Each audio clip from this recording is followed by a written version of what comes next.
तो चलिए आज हम जानते हैं अपने पहले अध्याय के बारे में, जो है सुख का सीधा मार्ग। हम में से प्रत्येक व्यक्ति सुख की खोज में है, किंतु हम नहीं जानते कि सच्चा सुख क्या है। हम अपने चारों ओर सुख का विज्ञापन तो बहुत देखते हैं, किंतु प्रत्यक्ष सुखी लोग हम बहुत ही कम देखते हैं। इसका कारण यह है कि बहुत ही कम लोग यह जानते हैं कि सच्चा सुख की स्थिति नश्वर पदार्थों से परे है। यह वह सच्चा सुख है जिसका विवेचन श्रीमद् भागवत गीता में भगवान श्री कृष्ण ने अर्जुन को समझाया है। सुख का अनुभव साधारणतया हमारी इंद्रियों के माध्यम से होता है।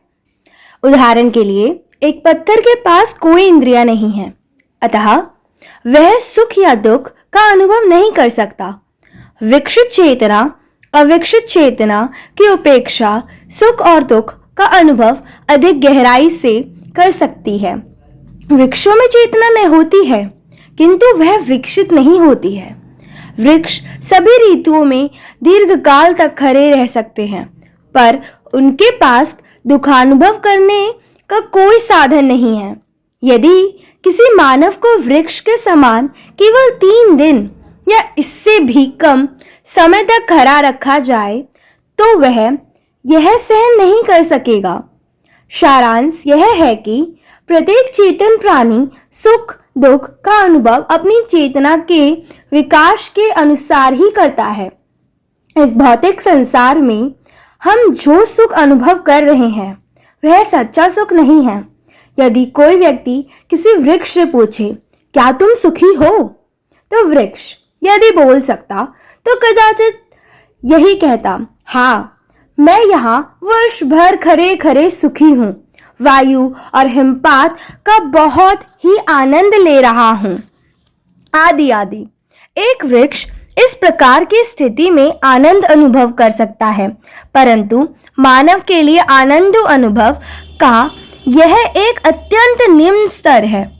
चेतन प्राणियों में के विभिन्न प्रकार और उनकी भिन्न श्रेणियां हैं, और उनके सुख की परिकल्पनाएं और अनुभूतियां भी भिन्न प्रकार और श्रेणियां की हैं।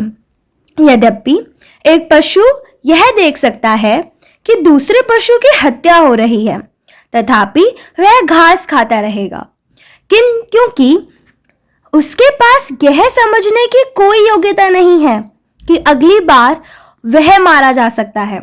वह सोचता है कि मैं सुखी हूं, पर दूसरे ही क्षण वह मारा जा सकता है। इस प्रकार सुख की अलग अलग श्रेणियां होती हैं, किंतु इन सब में सर्वोच्च सुख क्या है, ये हम जानेंगे अपने पार्ट 2 में। तो तब तक के लिए बने रहिए।